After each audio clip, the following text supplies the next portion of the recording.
Bismillahirrahmanirrahim. Assalamualaikum warahmatullahi wabarakatuh. Innal hamdalillah nahmaduhu wa nasta'inuhu wa nastaghfiruh wa na'udzu billahi min shururi anfusina wa min sayyiati a'malina. Man yahdihillahu fala mudilla lahu wa man yudlil fala hadiya lahu. Asyhadu an la ilaha illallah wahdahu la syarika lah wa asyhadu anna Muhammadan abduhu wa rasuluh. Shalawatullahi wa salamuhu alaihi wa ala alihi wa sahbihi wa man tabi'ahum bi ihsanin ila yaumiddin, amma ba'd. Ikhwani wa akhwati fillah rahimani wa rahimakumullah. Pada kesempatan yang mulia ini insyaallah taala kita akan kembali melanjutkan pembahasan kitab Fadhailul A'mal. Dan kita masih pada pembahasan Kitabul Janaiz. Terakhir kita bahas adalah hadis-hadis tentang keutamaan Iyadatul Marid, menjenguk orang sakit. Nah, itu yang terakhir kita bahas. Seperti kita ketahui bahwa Iyadatul Marid, ya, menjenguk orang sakit itu bagian dari iman.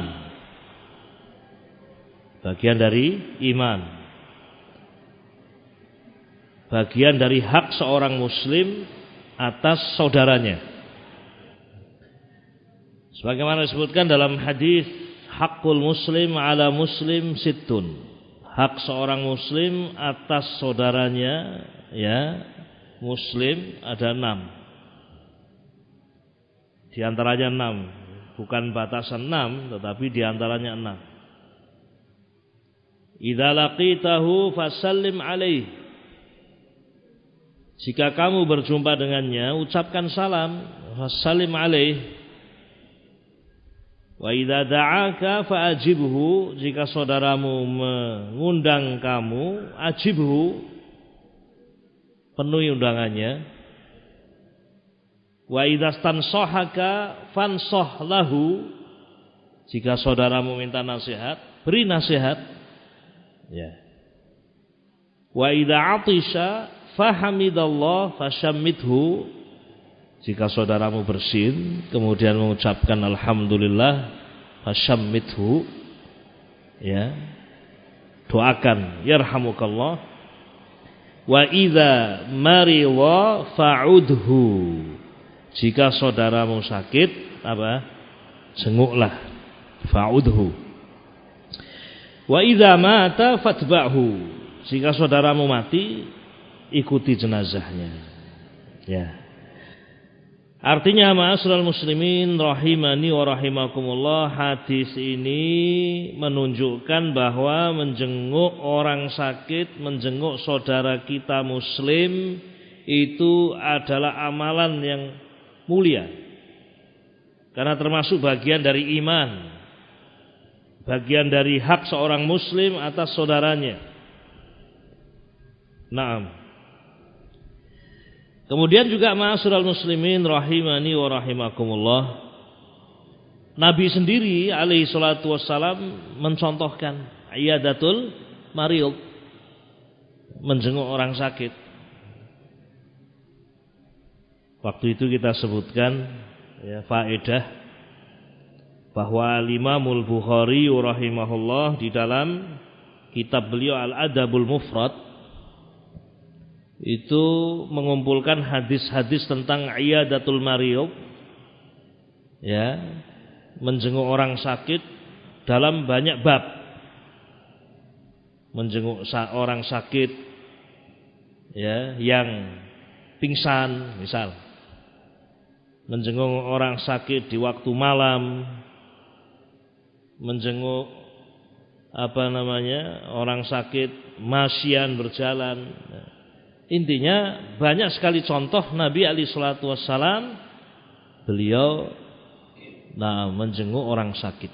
Ini juga menunjukkan bahwa iyadatul marid, menjenguk orang sakit itu adalah amalan yang mulia.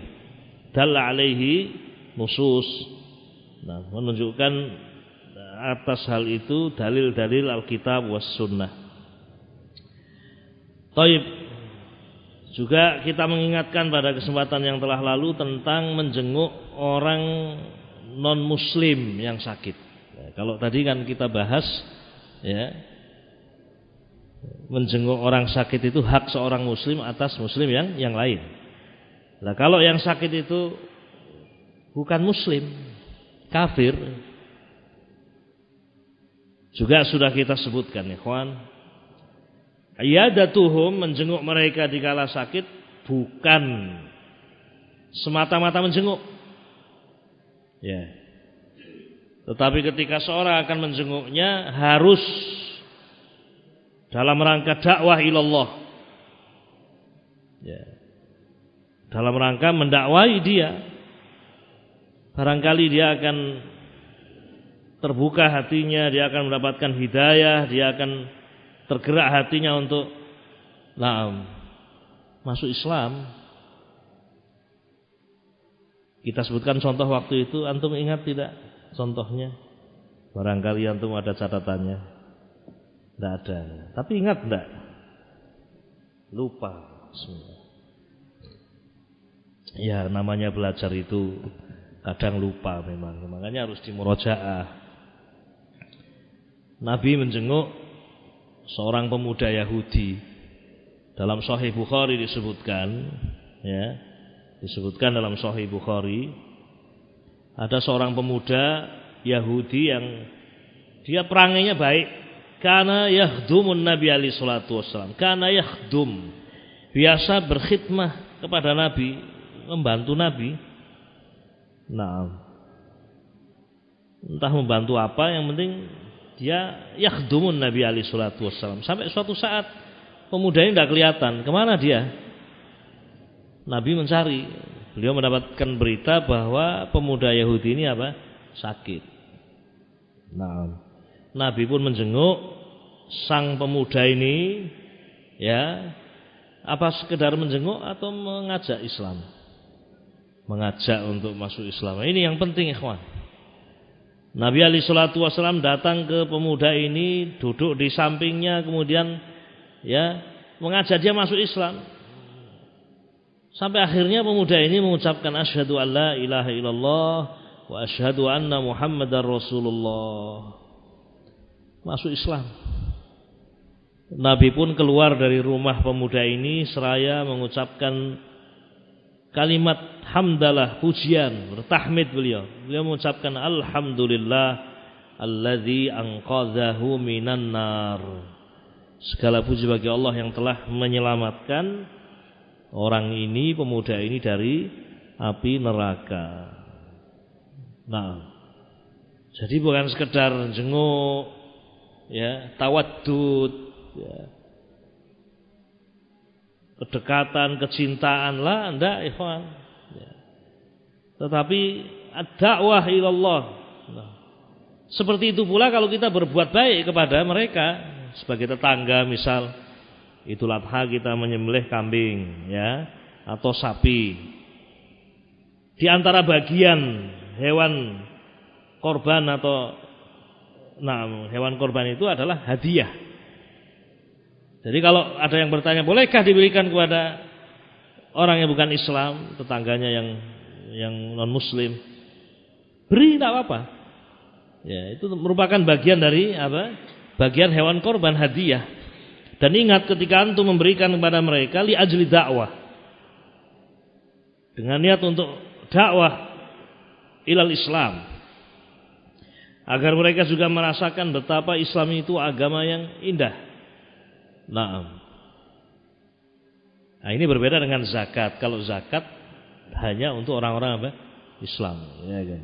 tu'khadhu min aghniyaihim wa turaddu ila fuqaraihim. Zakat itu diambil dari orang kayanya muslim dan diberikan kepada fuqaranya muslim. Itu kalau zakat. Ini beda dengan apa? Dengan korban. Ya. Fa'ala kulli hal ma'asyiral muslimin rahimakumullah, iyadatul mariyub, ya manfaatnya banyak. Manfaatnya banyak. Bisa menghibur orang yang sakit atau menghibur keluarga si sakit. Ya. Atau yang ketiga, kita datang ke sana mendoakannya, doa yang baik. Atau mungkin seorang datang kepada orang yang sakit, ya, memberikan bimbingan, irsyad, bimbingan. Orang sakit itu kadang butuh bimbingan. Nah, butuh bimbingan. Ketika sahabat Sa'ad bin Abi Waqqas sakit keras sampai beliau menyangka beliau akan meninggal, dijenguk oleh Nabi alaihi salatu wassalam. Kemudian Sa'ad berkata kepada Nabi, "Ya Rasulullah, kalau saya mati, ya, saya hanya punya beberapa anak perempuan. Ya, ini harta saya banyak. Kalau semuanya untuk anak perempuan saya, sangat banyak harta saya. Ya Rasulullah, bolehkah saya mewasiatkan 2/3 harta?" Jadi Sa'ad bin Abi Waqqas bertanya, kalau saya mengeluarkan 2/3 untuk wasiat, yang untuk ahli waris 1/3 saja, bagaimana ya Rasulullah? Kata Nabi, "La, jangan. An-nisfu ya Rasulullah, kalau separuh bagaimana ya Rasulullah?" Kata Nabi, "La, jangan. Jangan. As-sulus." Sulus berapa? 1/3. Kalau 1/3 bagaimana ya Rasulullah? Kata Nabi, "As-sulus was-sulusu katsir." 1/3 dan itu pun banyak. Ya. Makanya para ulama ketika membahas wasiat, di antara syarat wasiat itu dijalankan adalah wasiat tadi tidak lebih dari 1/3. Kalau lebih dari 1/3 harus dengan persetujuan ahli waris semua. Nah, ini kan menunjukkan bahwa orang yang sakit itu butuh bimbingan. Mungkin dia bingung karena belum pernah belajar, nih saya mau wudu tapi kayak gini. Nah, saya tidak bisa turun dari ranjang. Di sisi yang lain, saya juga tidak boleh pakai air. Terus kalau tayamum bagaimana caranya? Tidak ngerti bagaimana cara tayamum. Nah, makanya di antara manfaat, di antara faedah iyadatul mariyub, ya, menjenguk orang sakit itu ini irsyad, ya, bimbingan. Naam. Ma'asyiral muslimin rahimani rahimakumullah. Baik. Jadi seperti itu ikhwan. Di antara manfaat atau faedah iyadatul mariyub adalah memberikan apa? Irsyad, bimbingan. Ya, bimbingan. Di dalam kitab Syarhul Mumti', ya, Syekh Muhammad bin Shalih Al-Utsaimin rahmatullah alaih, beliau menceritakan tentang beliau pernah menjenguk orang sakit. Jadi suatu saat Syekh Ibnu Utsaimin menjenguk orang sakit. Gimana rasanya orang sakit dijenguk oleh Syekh, kan senang sekali. Loh, ternyata ada Syekh datang. Nah, kemudian dia mengatakan kepada Syekh, "Ya Syekh, alhamdulillah ini, walaupun saya sakit, saya dimudahkan oleh Allah untuk terus melakukan sholat 5 waktu. Alhamdulillah. Sholat duhur sudah saya lakukan, saya qashar. Sholat asar juga demikian saya qashar." Jadi dia cerita, alhamdulillah bisa sholat 5 waktu, dan dia sebutkan di qashar. Nah, padahal dia bukan musafir. Nah, dia bukan musafir. Sementara qashar itu adalah khususiyah, kekhususan apa namanya? Safar. Nah, maka Syekh di situ mengingatkan, ya, tidak boleh qashar ini namanya. Kalau jamak boleh, ya, orang sakit dijamak boleh, tapi qasar itu untuk musafirin. Ya. Qasar itu untuk apa? Musafirin. Nah, ini berarti ada faedah di situ, ikhwan, ilmu yang disampaikan kepada orang yang sakit. Demikian khulasah ma'asyiral muslimin rahiman rahimakumullah. Adapun hadis-hadisnya ya yang sudah kita baca kemarin ya, di antaranya ya bahwa orang yang menjenguk orang yang sakit ya, taib itu dia mendapatkan rahmah dari Allah Subhanahu wa taala, diliputi rahmat Allah Jalla wa Az. Ya. Nah, sekarang kita masuk pada bab berikutnya, ikhwan, fadlu du'ail marid. Fadlu du'ail marid. Keutamaan doanya orang yang sakit. Disebutkan oleh beliau rahimahullah, Al-Imam Muhammad ibn Abdul Wahid Al-Maqdisi, an Umar ibn Al-Khattab radhiyallahu ta'ala anhu annahu qala li Rasulullah sallallahu alaihi wasallam, idza dakhalta ala maridin famurhu yad'u laka fa inna du'aahu ka du'ail malaikati, rawahu Ibnu Majah. Nah, sebelum saya lanjutkan, hadis ini dhaif. Hadis ini dhaif ya. Nah, sehingga kita hanya baca saja, ikhwan ya.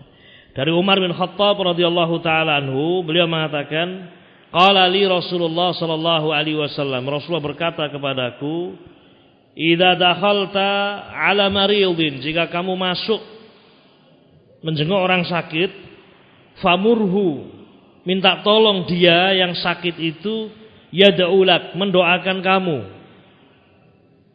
Fa inna du'aahu, karena doanya orang yang sakit itu ka du'ail malaikah, seperti doanya malaikat. Seperti doanya malaikat. Rawahu Ibnu Majah. Hadis ini diriwayatkan oleh Ibnu Majah rahimahullah. Ya. Hadzal hadis ini in sahha, seandainya sahih. Seandainya sahih menunjukkan keutamaan doanya orang yang sakit. Bahwa orang yang sakit itu kalau mendoakan ya, maka doanya apa? Seperti doanya malaikat, mustajab. Makanya Nabi alaihi salatu wassalam mengatakan dalam hadis ini yang lemah ya, kalau kamu masuk menjenguk orang sakit, famurhu ya, minta orang yang sakit itu mendoakan kebaikan untukmu. Ya. Tapi sekali lagi hadis ini apa? Na'am dhaif. Hadis ini dhaif. Nah, hanya saja ma'asyiral muslimin rahiman rahimakumullah ya, terkait dengan doanya orang yang sakit ya. Nah, orang yang sakit itu biasanya ya, doanya itu tulus. Semakin tulus doa seseorang, semakin mudah terkabul. Semakin terjepit seseorang, semakin muttor seseorang, kalau berdoa kepada Allah semakin apa? Semakin mudah dikabulkan. Nah, orang yang sakit itu doanya tulus biasanya. Ada orang datang menjenguk ya, karena dia merasa bahagia sekali, ternyata di saat sakitnya ada orang yang perhatian. Di saat sakitnya ada orang yang datang kepadanya. Di saat dia tidak punya kemampuan apa-apa, masih diperhatikan. Maka dia berdoa dengan tulus kepada Allah Subhanahu ya. Ya, misal mendoakan semoga Allah memberikan kebaikan kepada kamu, semoga Allah memberikan apa? Barokah kepada hidupmu. Nah, misal, ini doa orang yang lemah, doanya orang yang sakit, doanya orang yang betul-betul tulus. Ya, kita berharap doa itu makbul, terkabul di sisi Allah. Nah, ini pula kenapa doanya orang tua itu makbul. Doa yang tidak tertolak kan diantaranya doanya orang tua untuk siapa? Untuk anaknya. Karena orang tua kalau doa untuk anaknya tulus enggak? Tulus enggak? Iya, ikhwan. Orang tua itu kalau doa anaknya tulus. Nah, kita sebagai anak ya belum tentu mendoakan lama untuk orang tua. Tapi orang tua kalau mendoakan untuk anaknya luar biasa, ya. Doa untuk anaknya kebaikan. Nah, anaknya sakit didoakan terus untuk sembuh. Anaknya mondok, ya. Baik, kangen dengan anaknya didoakan agar mendapatkan taufik. Itu orang tua. Di antara sir rahasia kenapa doa orang tua itu makbul karena ketulusan. Ketulusan mereka di dalam mendoakan kebaikan untuk anak-anaknya. Fa'ala kulli hal, meskipun hadis ini dhaif, ikhwan, hadis ini dhaif, ya.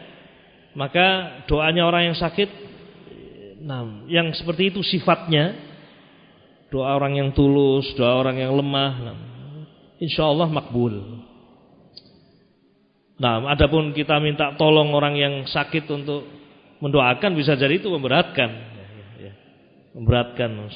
Yang jenguk banyak, kemudian setiap orang minta tolong didoakan, orang sakit ya. Nah, di sini kan lafadznya dalam hadis yang lemah ini, kalau kamu menjenguk orang sakit, maka mintalah dia untuk mendoakan kamu, kan seperti itu.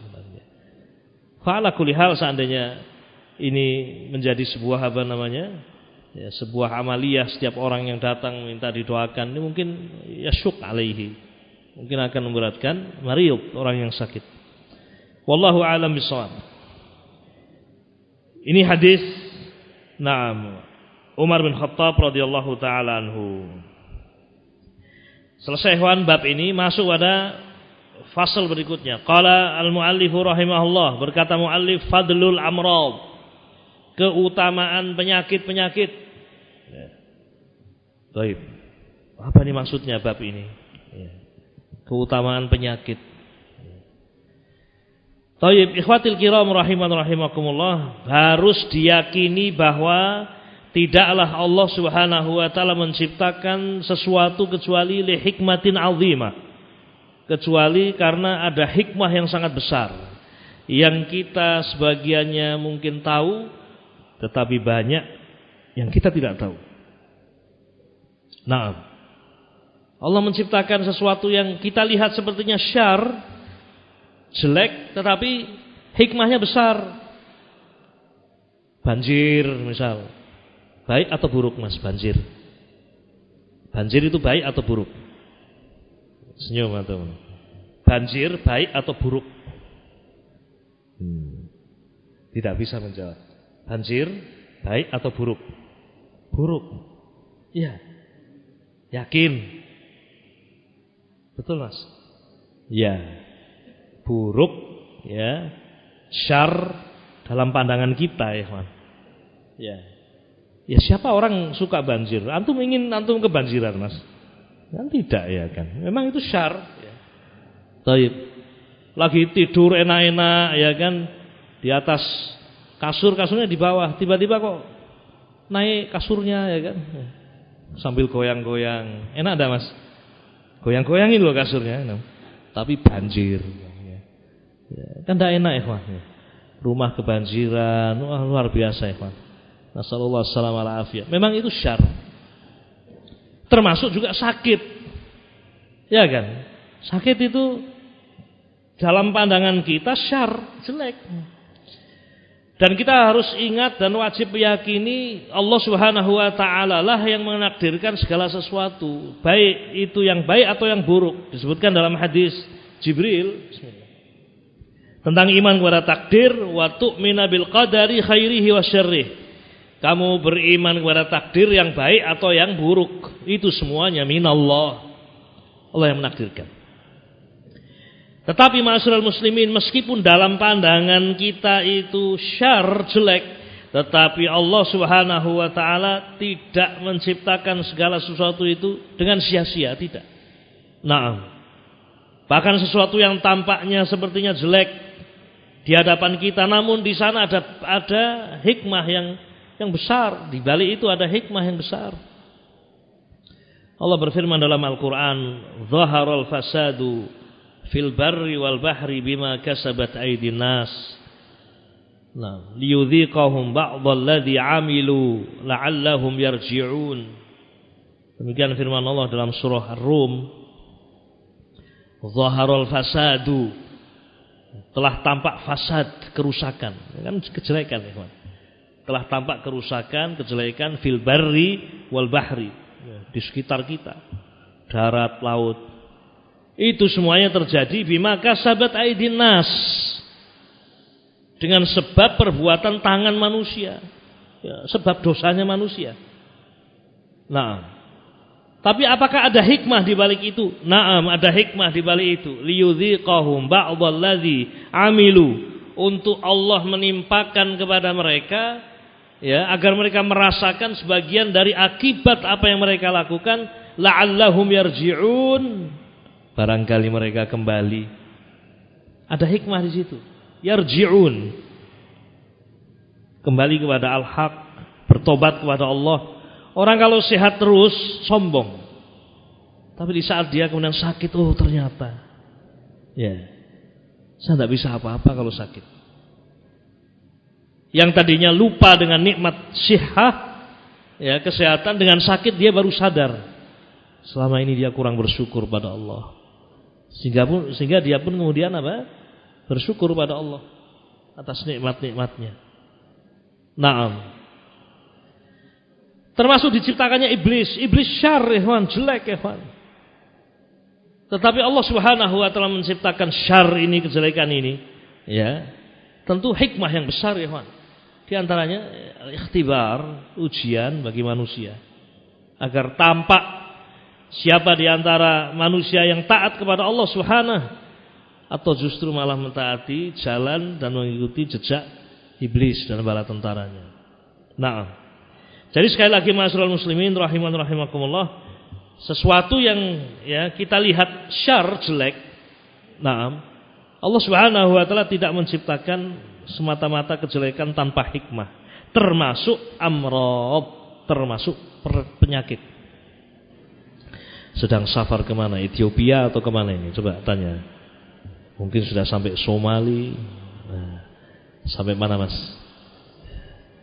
Nah, di antara gangguan belajar itu adalah safar, ya. Ngimpi, ya kan? Ada yang ngimpi ke Ethiopia, ada yang ngimpi ke, nah, tadi sampai mana, Mas? Ngimpi enggak? Oh belum, qadarullah sudah dibangunkan sebelum ngimpi, ya. Baik, kembali pada pembahasan, ikhwan.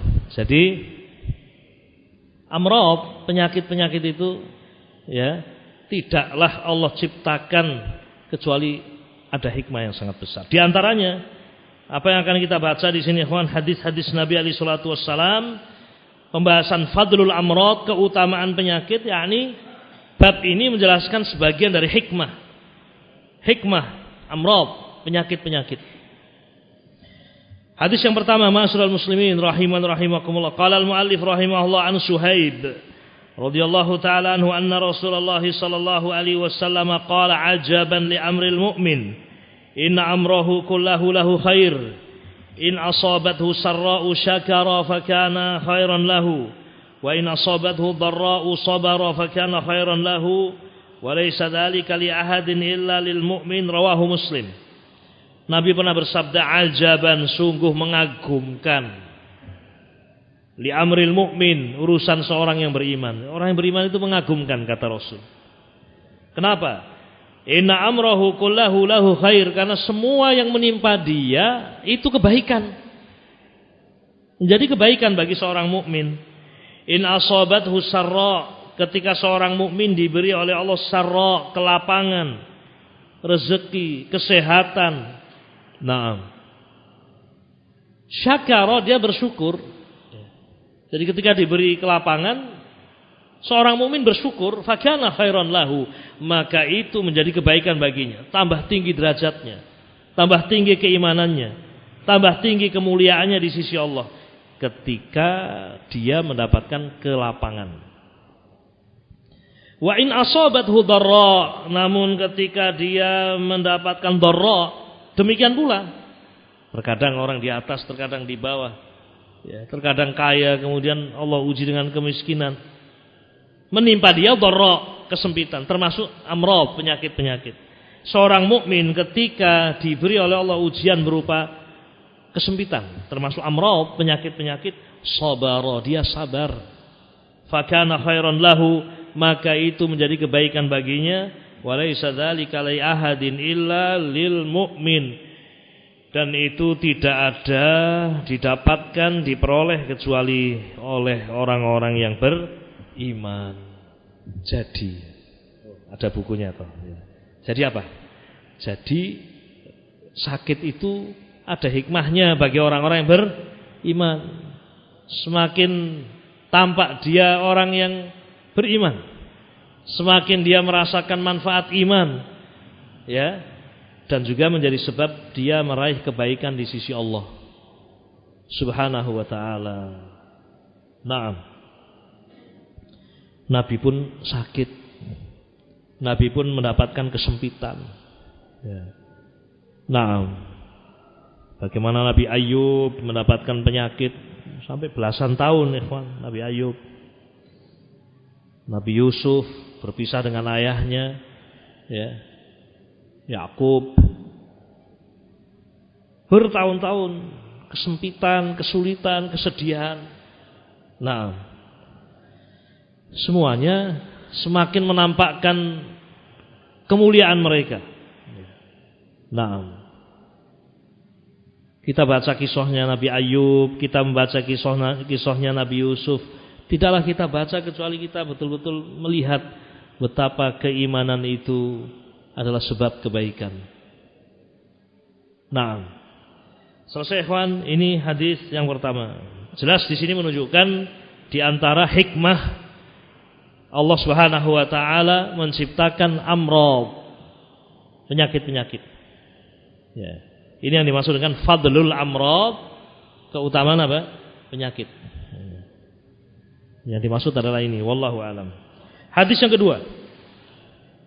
Qala al-muallif rahimahullah an Sa'd bin Abi Waqqas radhiyallahu ta'ala anhu qala qultu ya Rasulullah ayyun nasi ashaddu bala'an? Qala al-anbiya thumma as-salihun thumma al-amsalu fal-amsalu minan nas yubtala ar-rajulu ala hasabi dinihi fa in kana fi dinihi salabatun zida fi balaihi wa in kana fi dinihi riqqatun khuffifa anhu wa ma yazalul bala'u bil 'abdi hatta yamshi 'ala dhahril ardi wa laysa 'alaihi khati'atun. Rawahu Tirmidzi bi nahwihi wa qala haditsun hasanun sahih. Hadis berikutnya ikhwan, hadis nomor 163 dari kitab ini. Hadis Sa'd bin Abi Waqqas menunjukkan bahwa di antara hikmah al-amrad adalah takfir al-khati'ah wal dzunub. Penghapus dosa, penghapus khati'ah. Juga mengangkat derajat tentunya, ikhwan. Juga mengangkat derajat, raf'ud darajat. Dan ternyata penyakit itu bukan hanya menimpa seseorang tertentu, misalnya orang-orang yang tidak beriman, misal. Tidak.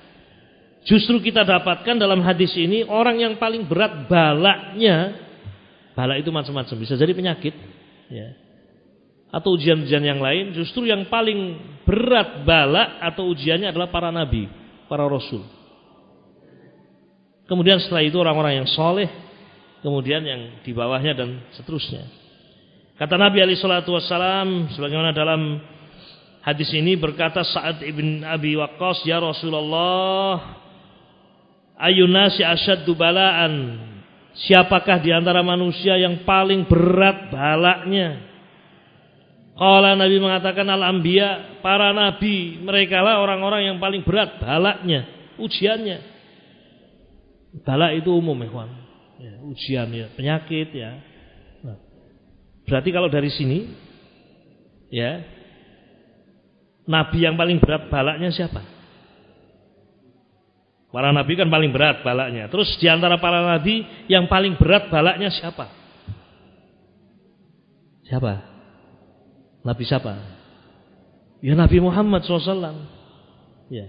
Karena beliau orang yang paling mulia di sisi Allah. Maka ujiannya paling berat. Ya. Sampai dalam bab sakit beliau panasnya itu 2 kali lipat di antara panas yang didapatkan oleh para sahabat. Sampai ada yang mengatakan, ya Rasulullah, panasmu ini yang demikian sangat ya Rasulullah, apakah karena engkau mendapatkan pahala lebih atas yang lain? Kata Nabi, iya. Nah, jadi yang paling berat balanya adalah para nabi, para rasul. Dan di antara para nabi dan rasul adalah nabi kita Muhammad sallallahu alaihi wasallam. Coba baca sirah bagaimana nabi menghadapi gangguan dari kaumnya. Nah, summa salihun, kemudian orang-orang yang soleh, summal amsalu fal amsal, kemudian yang berikutnya yang semisal dan semisal. Yubtalar rajulu ala hasabi dinih, seseorang itu diuji, ditimpakan bala ala hasabi dinih, sesuai dengan kadar agamanya. Fa in kana fi dinihi salabatun, jika agama seseorang itu memiliki salabah, kekuatan, kekokohan, zida fi balaihi, Allah tambah balaknya. Zida fi balaihi. Wa in kana fi dinihi riqqatun, namun seandainya agamanya itu lemah, agamanya lemah, khuffifa anhu, Allah ringankan. Allah ringankan. Nah, thayyib. Wa ma yazalul bala'u bil 'abdi hatta yamshi, dan ketika bala itu menimpa seorang hamba, terus menimpanya hatta yamshi, sehingga bisa jadi dia berjalan ala dhahril ard, masih hidup di dunia, masih berjalan di atas bumi, walaisa alaihi khati'ah, dalam keadaan dia tidak punya dosa. Bisa jadi seperti itu. Karena ada bala menimpanya, kesedihan, kesempitan. Ya. Nah, masih hidup di dunia, berjalan di atas bumi, walaisa alaihi khati'ah, dalam keadaan dia tidak punya khati'ah, diampuni oleh Allah Subhanahu. Nah, hadis ini diriwayatkan oleh Imam Tirmidzi rahimahullah, dan beliau mengatakan hadisun hasanun sahih, hadisnya hasan sahih. Jadi demikian ma'asyiral muslimin rahiman rahimakumullah, di antara hikmah amrad, penyakit adalah ini. Ini di antara hikmah dari amrad. Hadis berikutnya ikhwan. Hadis berikutnya juga di antara hadis yang menunjukkan betapa besar kasih sayang Allah kepada kaum mukminin. Ternyata apa yang menimpa seorang mukmin, walaupun hanya sekedar duri, hanya tertusuk duri sih. Nah, kadang ada orang cuman sengkring gitu, tahu sengkring Mas? Nah, orang Jawa mak sengkring gitu ya. Kena apa namanya? Kena duri. Nah, pernah kena duri? Duri apa? Ada duri ikan, ya kan? Oh, Tegal ya biasanya ada duri ikan, ya kan? Ada duri tanaman, ya kan? Putri malu, tahu putri malu Mas? Nah, itu kan ada durinya kan? Ya. Lagi main-main mau ngambil bunganya malah ternyata berduri, antum kena duri. Ternyata yang seperti itu pun bagi seorang mukmin, seorang muslim, ya, di sisi Allah Subhanahu wa taala sebagai kafarah. Nah, kita baca hadisnya ma'asyiral muslimin rahiman rahimakumullah, an Abi Sa'id Al-Khudri radhiyallahu taala anhu, dari sahabat Abu Sa'id Al-Khudri radhiyallahu taala anhu, anna Rasulullah sallallahu alaihi wasallam qaal, Nabi bersabda, Nabi alaihi salatu wasallam bersabda, dan hadis ini sahih ya kawan, ya riwayat Bukhari dan yang lain. Ma yusibul mu'minu min wasabin, tidaklah menimpa seorang muslim berupa wasab. Apa itu wasab? Wasab itu penyakit yang terus menerus ya, seperti menaun seperti itulah. Ya. Batuk tapi terus-terusan, ngerkoso ya kan, baru makler, ngantuk, batuk, akhirnya bangun lagi. Makan sedikit batuk lagi. Al-muhim ini wasab. Ya. penyakit yang dawam. Wala nasobin atau nasob itu ta'ab, capek. Capek karena safar atau capek karena antum belajar menuntut ilmu kan capek juga ikhwan, menulis, membaca, murojaah. Ya. Di samping antum murojaahnya dapat pahala, capeknya itu juga ternyata ada hikmah. Ya. Atau antum safar, ya, capek ikhwan. Tidaklah menimpa seorang muslim penyakit yang lama menaun, wala nasab atau juga rasa capek, wala ham, wala hazan atau rasa sedih dan gundah gulana, wala adza atau gangguan apapun, wala ghammin atau gham, ya tadi gundah gulana. Hatta syaukah, sampai pun hanya sekedar syaukah, hanya sekedar duri, yushakuha, yang menancap dan mengenai diri seorang mukmin, illa kecuali kaffarallahu min khatayah, Allah Subhanahu wa taala akan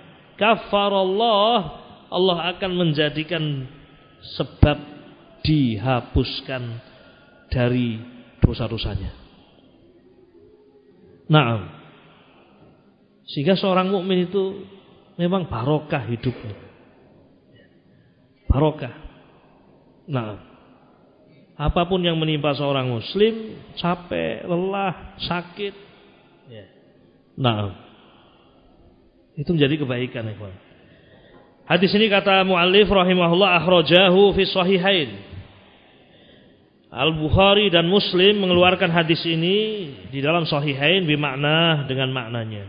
Nah, baik. Ikhwatil kiram rahimani wa rahimakumullah. Mungkin ada yang tanya, Ustadz, kalau saya yang sakit wajar, saya banyak dosa. Nah kalau anak yang sakit, bayi punya dosa enggak mas? Bayi, tahu bayi ya? Nah, ya. Enggak punya dosa ya Wan. Ya. Tapi sakit enggak bayi itu? Panas kadang ya Wan, batuk. Nah, sampai ada orang tua yang kalau boleh penyakit itu dipindah, kok saya saja yang sakit. Ya enggak seperti itu sebenarnya. Saking sayangnya pada anaknya, kok anak saya yang sakit. Nah, termasuk ikhwan ya, ketika anak itu sakit itu juga hikmahnya besar ikhwan. Hikmahnya juga besar, ada hikmahnya. Jangan kemudian seorang justru berprasangka buruk kepada Allah. Ya Allah, kenapa anak saya sakit? Kenapa bukan saya saja ya Allah namanya. Nah, hadis berikutnya akan menjawab ya. Namun sepertinya kita baca pada kesempatan yang akan datang. Intinya dalam hadis berikutnya, termasuk apa yang menimpa ya kepada anak seseorang yang tentunya akan menjadikan orang tua sedih, menjadikan orang tua juga repot, menjadikan orang tua juga akhirnya mungkin banyak hal yang dia rasakan, keluar hartanya atau yang semisalnya. Itu pun juga menjadi sebab ya kafarah ya. Kafarah bagi bagi orang tuanya. Nah, dan bagi anaknya pun juga ada hikmah yang besar di sisi Allah Subhanahu wa taala. Fa'ala kulli hal ya, al-amrad, penyakit-penyakit itu tidaklah Allah ciptakan sia-sia. Di sana ada hikmah yang sangat besar, hikmah azimah, dan ini yang dimaksud dengan bab ini, fadlul amrad, keutamaan atau fadilah amrad, penyakit-penyakit, ini maksudnya. Hada wallahu a'lam, ini barangkali ikhwan ya sedikit yang bisa kita sampaikan, mudah-mudahan bermanfaat. Wassallallahu wasallama ala nabiyyina Muhammad wa ala alihi washabbihi ajma'in. Subhanakallah wa bihamdik, asyhadu an la ilaha illa anta, astaghfiruka wa atubu ilaik. Assalamualaikum.